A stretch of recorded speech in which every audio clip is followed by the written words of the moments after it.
Hiya, it's Danny. Thank you for watching my previous video and liking or subscribing, and to those that did subscribe, thank you, much love. And the person who commented as well, that was great. It's given me some really good ideas. I'm going to try and do a few this episode or this video. I will be talking about surgery as well in this one. So the first thing I will talk about is my surgery appointment that I had on Thursday. It went okay. I had an appointment at the gender clinic in Hammersmith, the Charing Cross Gender Clinic, with Mr. Bellringer. He was really nice. He was quite clinical, but obviously being a consultant, he has to talk to a lot of people, so you kind of understand that. It was okay. Like, he talked a bit more about the surgery, talked about what will go on, the risks, especially percentage-wise, statistically, what could happen or go wrong. I know you don't really want to think about that during something that you're really looking forward to, but it's good to know.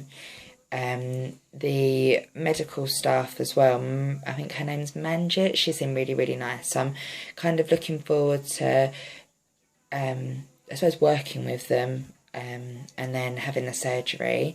You have an appointment 6 weeks before to do your bloods. They go through a load of stuff to do with the surgery and what could go wrong and the more in-depth details. It was quite quick, actually, the one that I had on Thursday, but it just meant more time up London, and I was with my mum, so it was really nice. We went to Camden afterwards and went to Gilgamesh, the restaurant.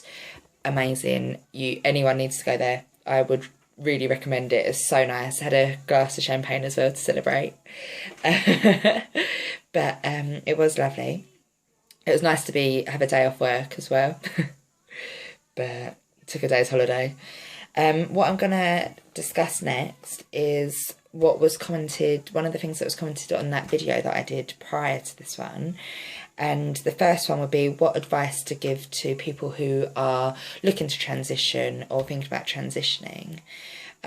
My first opinion and what I would say is to research. Do a lot of research on it, as much as you can anyway, about transition itself, especially if you're going down the NHS route. I'd definitely look into how long it can take, and especially in your area as well. I would definitely say have a look in your area, see if there's a support group or other people that are going through the same sort of issues. Google is a godsend. I definitely say use Google.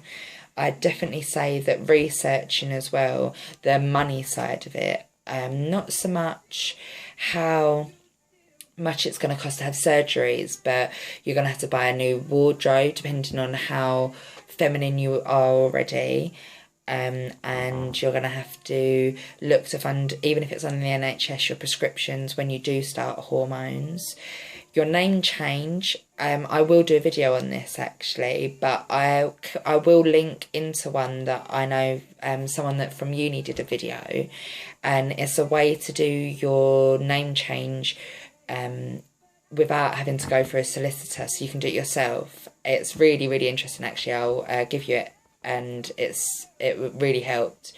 I made a list as well when I first started transition of all the things that you need to do to get your name changed, so like passport, DVLA, bills, phone bill, bank accounts, all them sorts of things, because you're gonna, as soon as you start wanting to use your name and you start living in that real life experience, you're gonna have to change your name, and you're gonna have to go for all of that. Some of it's gonna be a bit costly with the DVLA. I think it's £20 to get your driving licence updated, but that might be misinformation, so it was 2.5 years since I did that, so it might have changed by now. Something else that I would say is to start slowly. Do not rush into it. You don't want to go from looking very manly or masculine and going straight into wearing dresses all the time and stuff like that. For me, personally, it didn't work that way. I went very, very gradually. I felt that instead of telling everybody, you kind of scout out who you want to tell. So there's people that you can tell straight away, and I'd say tell them first, because you need that support group. You need that support network around you. I think that obviously those that don't have that, maybe see a counsellor when you go to your GP to discuss being put forward to enter the NHS pathway. Go and see if you can get a counsellor, because you're going to need to talk through these issues. Because my own personal feeling, I was scared about who I was going to lose and what people would say and who would bully me. However, I can say that I haven't been bullied like I was when I was pre-transition. So I felt like I got more stick for being a gay male or androgynous male than being trans ever has. Like, people don't really bat an eyelid, but I don't know. That's only my personal experience. I can't say for anyone else. But yeah, I'd start slowly. Tell those that you want to know and know that will support you. And I would say don't rush into it fashion-wise as well, because some of the things that I look back on and I cringe at. I used to have these pumps or boot brogues, and they were about that much of a heel, and I used to go into the club thinking I looked the shit. I'd walk in like, yeah, no, like, I look back on those photos, I look a mess. I don't know what I was thinking.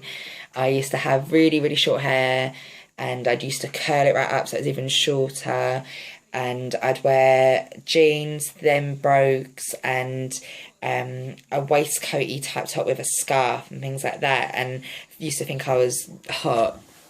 No, I'd say that although it was a good starting point and it helped me build up to wearing full dresses and tights and heels that, okay, maybe even some hookers might not even wear, but but I just love my heels. And I'd definitely say the best advice I can give you is to be true to you, be true to yourself, and be true to your style. Don't let anyone say that you look like crap. You don't. You look the best that you can look, and that's all you need to know. I would say fashion choices as well. If we're going to go into what I'd say advice-wise for beginning transition, in fashion and makeup, I would say, for me personally, gradually I started expressing myself with a little bit of eyeliner, maybe a bit of mascara, things that people wouldn't really clock onto. And then I built up to wearing foundation, doing my eyebrows properly. However, a good tip is sometimes less really is more.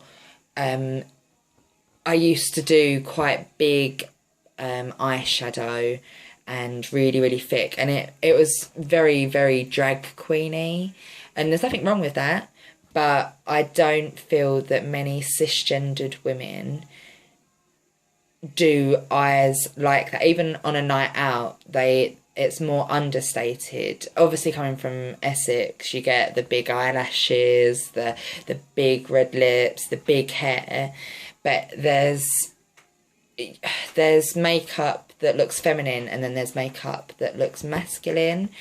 I don't know if anyone would want a tutorial from me, but I know that there's quite a few good tutorials on the internet, so I definitely say check them out. Also, go to, if you've got a Primark near you or something similar, go there, because they do some very good padded bras. And if you don't feel comfortable buying them yourself, go with someone like a girlfriend that will buy them for you. So you measure your back before you go, or make sure that you kind of know what size is going to fit you. And then go and get bras that have a bit extra padding in them, because, you know, you can't really wear a bra without padding until you've got at least on the hormones. Well, I didn't anyway, but the bras look a lot nicer now, let's just say that. But I would also say that fashion choices, find your niche market, find what sort of look you're going for. Are you going for the grungy, gothy look? Are you going for the preppy look? Are you going for the hoary look? No judgment, no shade, but it's all down to your personal preference, I think, with fashion. Fashion is an expression of yourself, so whatever you see, express yourself through that, and if you're comfortable wearing it, then why shouldn't you be? I know that I've gone off on a bit of a tangent with this one.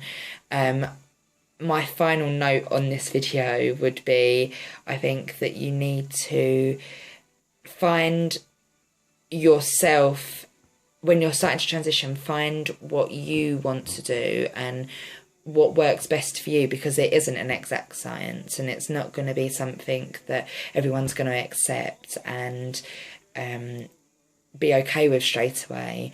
But if you're strong enough and make it work, there's a woman called Diamond Styles on the internet, and her videos are amazing, and she does this whole video about just make it work. If you should always be true to yourself, be strong and make it work. If that's what you want to do, that's what you want to do. Go for it, do it, and be yourself. But anyway, I hope you enjoyed it. If there's anything you'd like me to discuss, please do comment and subscribe and like. Okay, bye.